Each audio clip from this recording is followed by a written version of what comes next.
విశాఖలోని సింహాచలం దేవస్థానంలో జరిగిన ప్రమాదం రాష్ట్ర ప్రజలను కలిచివేసిందని త్రిసభ్య కమిషన్ చైర్మన్ సురేష్ కుమార్ పేర్కొన్నారు. ఆయన సింహాచలంలో మీడియాతో మాట్లాడారు. దేవాదాయ పర్యాటక శాఖ అధికారులు చందనోత్సవంకు ఏర్పాట్లు చేసిన అధికారులను, కాంట్రాక్టర్లను విచారించామని తెలిపారు. గోడను నాసిరకంగా నిర్మించడం వల్లనే ప్రమాదం జరిగినట్లు కనిపించిందన్నారు. చందనోత్సవం కోసం తాత్కాలికంగా గోడ నిర్మాణం చేసినట్లు చెబుతున్నారని గుర్తు చేశారు. ఇది టెంపుల్ మాస్టర్ ప్లాన్ నిబంధనలకు అనుకూలంగా జరిగిందా లేదా అనేది నిర్ధారిస్తాం అని స్పష్టం చేశారు. విచారణ పూర్తి చేసి 3 రోజులలో ప్రభుత్వానికి ప్రాథమిక నివేదిక అందిస్తామన్నారు. వైఫల్యాలు, లోపాలు, సూచనలతో నెల రోజుల్లో సమగ్ర నివేదిక అందజేస్తాం అని వివరించారు.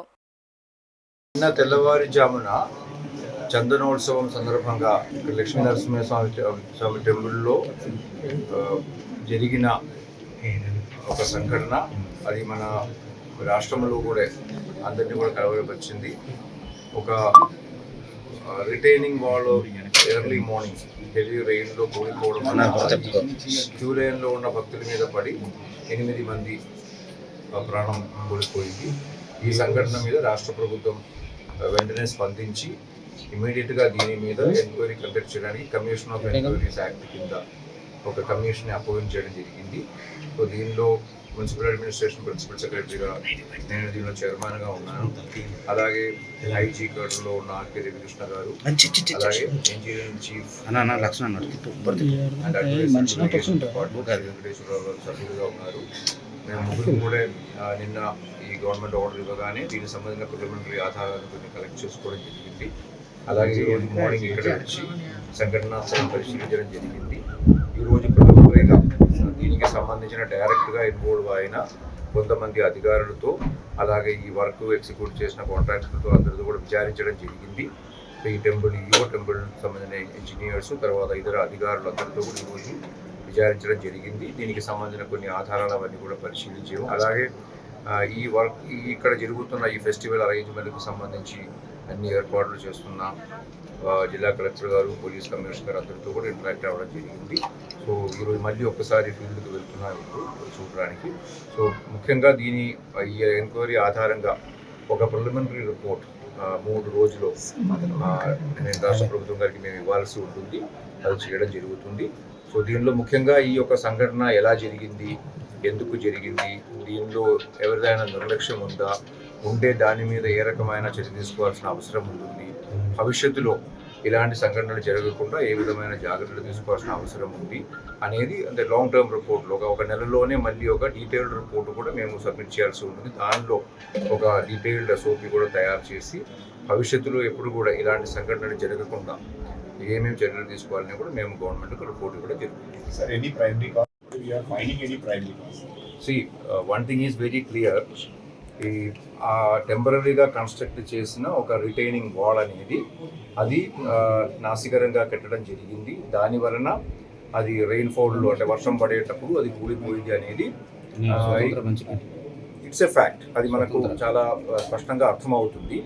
సో కానీ అది అంటే ఎందుకు అలా కన్స్ట్రక్ట్ చేయాల్సి వచ్చింది, ఈ హడావిడిగా అలా చేయాల్సిన అవసరం ఎందుకు వచ్చింది, అలాగే నిజంగా అది నాసికరంగా ఉండేదా, అంటే ఆ వర్షంలో అది అంటే కింద పడిపోయేటట్టుగా క్వాలిటేటివ్గా లేకుండా ఉండే దానికి ఏమైనా బాధ్యత అనేది మేము చేయాల్సి వస్తుంది. అంటే ఇప్పుడు ప్రిలిమినరీగా ఉంది. ఇప్పుడు ఆల్రెడీ అక్కడే ఆ వర్క్కి సంబంధించిన శాంపుల్స్ కూడా తీసుకుంటున్నాము. అక్కడ వర్క్కి సంబంధించిన సిమెంట్ కానీ అక్కడ యూజ్ చేసిన మిక్స్చర్ కానీ బేస్మెంట్ అన్నీ దానికి సంబంధించిన మెజర్మెంట్స్ అవన్నీ కూడా తీసుకుంటున్నాము. తీసుకున్న తర్వాత మాకు డీటెయిల్డ్గా అనలైజ్ చేసినప్పుడు we will be able to fix the response. Sir, cement bricks తోనే అక్కడ వాల్ నిర్మాణం చేయగలరా? కాంక్రీట్ అనేది ఏదైనా ఉందా సార్ అక్కడ జరగాల్సింది? నేను మీకు ఇందాక చెప్పినట్టుగా అది ఒక టెంపరీ కన్స్ట్రక్షన్ అనేది అందరూ ఇంజనీర్స్ కూడా చెప్తున్నారు.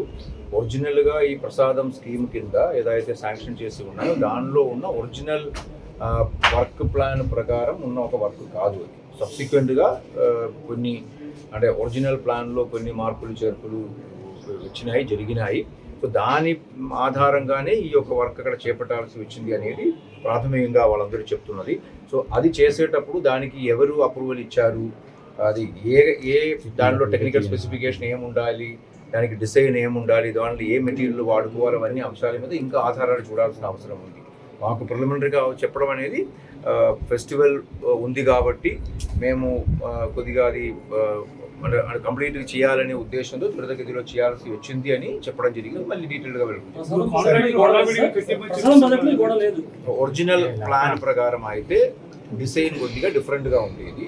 దానిలో కొన్ని మార్పులు జరిగినాయి. ఇదొకటి మాత్రం కాదు, లాస్ట్ 1 yearలో కూడా కొన్ని అంటే అది టెంపుల్ మాస్టర్ ప్లాన్ ఒకటి ఉంది. 2018లో చేసిన టెంపుల్ మాస్టర్ ప్లాన్ ఒకటి ఉంది. ఆ మాస్టర్ ప్లాన్లో కొన్ని ఏదైతే మాస్టర్ ప్లాన్తో అంటే కరెక్ట్గా లేకపోతే కొన్ని మార్పులు చేర్పులు చేస్తున్నారు. ఎండోమెంట్ డిపార్ట్మెంట్, టూరిజం డిపార్ట్మెంట్ వాళ్ళ సంప్రదింపులు చేసుకుని చేస్తున్నారు. దాని భాగంగానే ఇది కూడా ఒక మార్పు అనేది చెప్పడం జరిగింది. ఎన్ని రోజుల్లో సార్ నిర్మించారు ఈ గోడ జనరలైజ్గా? చెప్పడం అనేది ఒక వారం 10 రోజులు నిర్మించారని చెప్తున్నారు. అంటే ఒక ఏప్రిల్ 16, 18 తేదీలో మొదలు పెట్టుకొని 24, 25 ఒక వారం 10 రోజులు చేశారని చెప్తున్నారు. అంటే కచ్చ కూడా ఉంటుండగా అటువైపు నుంచి ఈ భారీ భక్తులు ఉండి 300 లైన్ పెట్టడం అనేది అంటే పరిరక్షణ కూడా కొంచెం అన్ని అంశాలు ఎగ్జామిన్ చేస్తామండి. ఇప్పుడు ఒకటి స్ట్రక్చరల్ అంశాల మీద చేస్తాము. రెండోది దాన్ని పని పూర్తి అయిన తర్వాత కూడా ఎవరు సర్టిఫై చేశారు, అక్కడే అది సేఫ్టీ అంటే అక్కడ పిల్గ్రిమ్స్ని పంపడం సేఫ్టీగా ఉంటుందా లేదా, ఇవన్నీ కూడా పరిశీలిస్తాం. అలాగే ఎక్స్పెక్ట్ చేయకుండా హెవీ రెయిన్ ఆ టైంలో రావడము, అంటే దాని వలన అక్కడ పైన కూడా టెంట్ వేయడం జరిగింది. అవన్నీ గాలిలో అన్నీ కూడా లేచిపోవడము, అవన్నీ కూడా అక్కడ క్యూ లైన్లో ఉన్న పిల్గ్రిమ్స్ మీద పడడం అన్నీ జరిగినాయి. డీటెయిల్డ్ ఇంకా దానికి సంబంధించిన విజువల్స్, తర్వాత ఫొటోస్ కానీ వీడియోస్ కానీ అవన్నీ మేము ఇంకా చూడాల్సి ఉంటుంది, పరిశీలించాల్సి ఉంది. అవన్నీ కూడా అప్డేట్ చేయమని చెప్పడం జరిగింది. అది కూడా పరిశీలించాలి.